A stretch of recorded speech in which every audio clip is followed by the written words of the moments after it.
Welcome back to Dandadan Anime Review, episode number 10.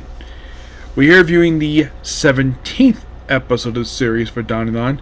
We can all say together, covering chapters 49 to 51 and the very first page of chapter 52. So, mostly put, here's what happens. We open up with basically a ritual to seal up the evil eye. I don't think, more like, not exactly exorcise the evil eye. Well, they have to first contain him first. And then they contain him in the body of Toro, the sentient bodies exhibit guy. And it kind of works. It went like, oh no, and then the way he turned him back is with, like, well, hot stuff. If it's cold, it becomes evil eye. And here's a little fun fact. Did you know this actually is a nod to Rama Half? You know, with cold water turned to a girl, hot water turned to a guy. Yeah, it's a nod to that. So, they get that figured out there while eating food. Turbo Granny asks where Cushion is, which of course Momo has no idea where it is. And after they have dinner, and then, well, then, of course, they go to school the very next day. Of course, also, Akira does mention, why bring me with you? Because, well, it was last minute. Of course, Gigi, of course, basically blames himself what happened. But, actually, it's not. This happens a little later. So, actually, it's actually Seiko, Momo's grandma. So, pretty much, basically, Gigi has to stay in the barrier of the city. So Momo and Haruka go to school, and well, they go separately. And of course, Momo just happens to see him, and I think the reason why you see the scene where she's like in her, like, basically her outfit that she's known for wearing, which she doesn't wear that a lot. You know, with the white socks, the pink shirt. That's her school uniform, apparently. And of course they walk together to school, which is not a bad idea. And then her friends show up. Yes, her friends show up. Where, yep, they're like, hold on to them. And of course they get to school. And Akira, what? I think that's the name Akira. Aria, where basically explain some rumors that may not be true, and then of course they talk together, and Momo asks Arya and Arukan to move in with her to keep an eye on Gigi. Would say yes to, no problem. Arukan comes over, no problem, still wearing school uniform, but doesn't have any bags with him. And then here's Arya with this nice outfit. Of course, then Gigi, of course, he gets out of the Toru body. Apparently, its usefulness is over, and he's able to basically, well, at first, before all this, he tells she tells basically it gets the whole thing of him chasing, well, Hana, the other thing that he wants. Well, he can't come at basically 10 o'clock because basically it's like, oh, that's too early. This is 10 p.m., mind you. That's kind of late-ish. For him, and well, for some people I know, basically they love going to bed at 10 o'clock. I go to bed whenever I feel like it half the time. So, but I try to go to bed at a decent time, but not too late. Not as late as they think I do, but that's how I kind of am. So then Toru is free. He's able to get out of his being containing Gigi. And Gigi does comment, Gary looks cute. She says thank you. And she asks him, she kind of demands him to bring in basically her suitcase, which he does. And this is where Turbo Granny once again asking where's the cushion. Of course, then they have food. There's also a thing before this when they had the first dinner where Mr. Shrimp with him and his son, where they said they're going to live on Earth.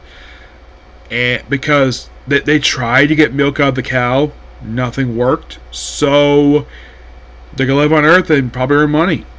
And apparently that their planet is liquid. they live in a liquid atmosphere. So they live on Earth, no problem, and apparently the only way the sun can survive is by drinking milk. Okay, nothing really wrong with that at all. So what they do is weird. They go back into space, they kind of go to warp, and then they just come back and beam down to their place. And of course, it's pointed out though, why couldn't they just walk? Yeah, and they're done for a while. Yes, the whole thing with Mr. Shrimp, obviously, otherwise known as Teeny Weeny.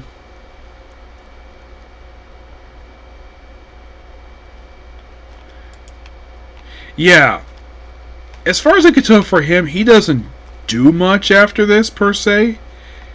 Yeah, that's the thing about him. Like, after this scene here, I don't think he's seen again for...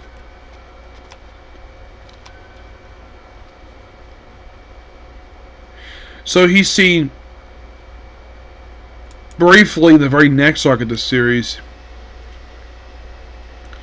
but that's only to translate one character's language, and he takes part in the big Space Globalist arc. And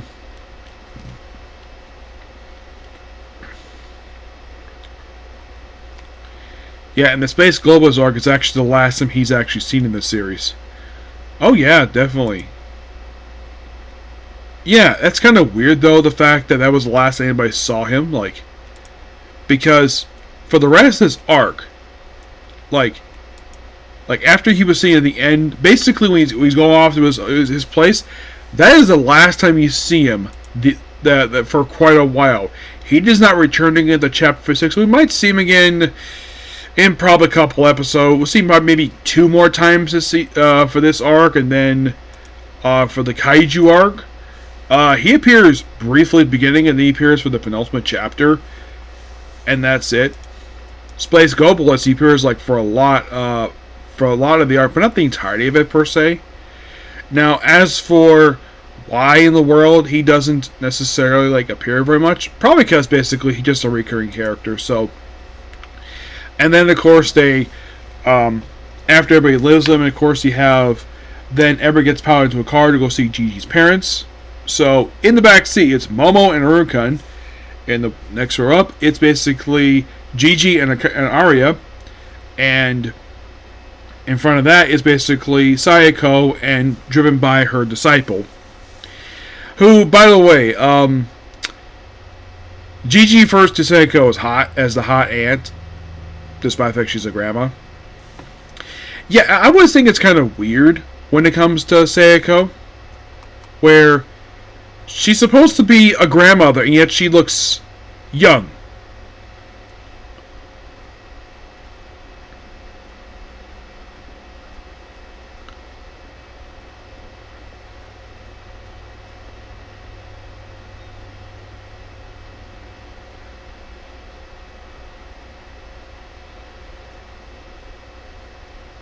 Now, as for why in the world that she looks like this, like why does she still look young, despite the fact she's supposed to be, I don't know, 60s-ish? In the series, if you're curious, do they ever explain why she has this youthful appearance about her? Not really. It could be because of her powers, but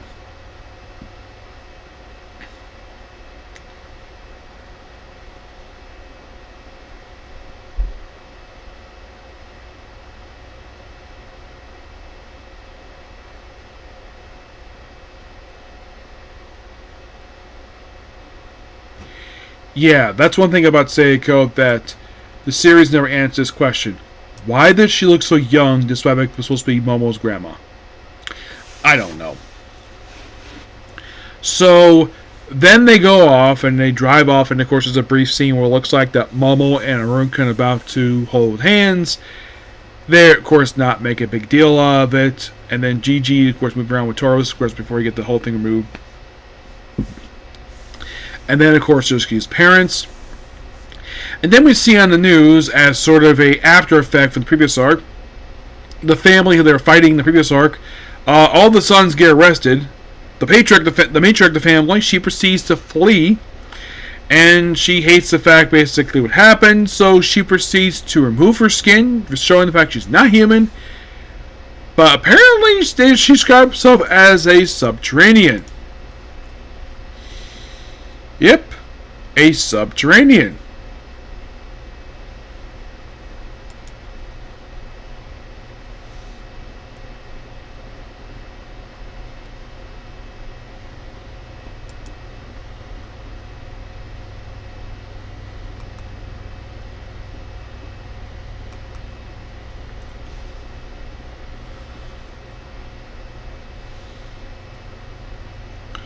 Yeah, that's kind of the weird thing related to her. Mm-hmm.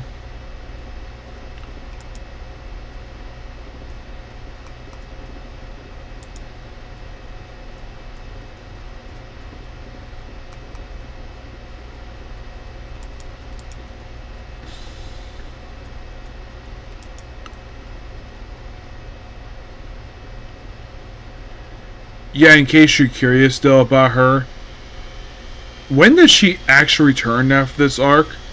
Because she does return. Like, once this arc is officially wrapped up, she does not return again for quite a while. If you're curious, she now returned the manga to chapter 192, and her last appearance was chapter 50. So it takes her 142 chapters for her to return. So, in terms of years-wise, she was gone for, because it's weekly, she was gone for 3 years. Yeah. It's like, oh, she can do something next. Nope. Don't see her again for quite a while. So, after meet the parents, and of course, then they have the second dinner and the episode. And then somehow soy sauce, because it's cold, ends up in Gigi's hand. He becomes Evil Eye, destroying part of the house, ending the episode. Yep. By the way, in case you're curious about Toro himself, the sentient bodies exhibit, like, here's the thing about him. After this arc is official, well, after the start of the very arc itself, he's never seen again in the series. He's completely done. So, you can think of this episode as his last appearance for a while. But no definitive end per se.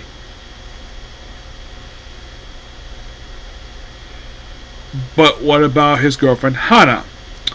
Hana herself, this will also be her last appearance too, so bye-bye to them after a very short period of time, which is fine.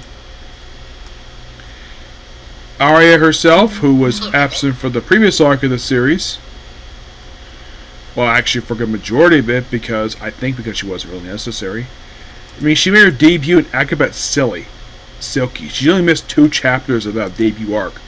Surbano appears in the whole thing. Cursed House appears to start, and does not return again into the last 2 chapters. She is there for the entirety of Evil Eye. The arc that comes in with Kaiju, she's there for all but 3 chapters. Space Globalist, a good chunk of it. That's the arc that comes later. It's probably not for this season. She's there at the beginning of the Ultimate arc. And for the final arc of the first saga, she's absent for almost the entire saga, except the last 2 chapters. Is she in the current stuff? Yes. She's in most of the current saga. And, well, in the Knives, she's in most of it. Typhoon Human, which was the most recent arc of the series, she was only in the last chapter. But as for Spirit More, I don't know. But in the case of basically, like, this episode itself, it was good. Really good. So, that is pretty much it for this particular video. Please be sure to like, comment, subscribe, turn notifications. Next up we have is a couple comic corners, and then it's on to, well, new saga next. The last anime to air before today. Okay, let's do. Bye.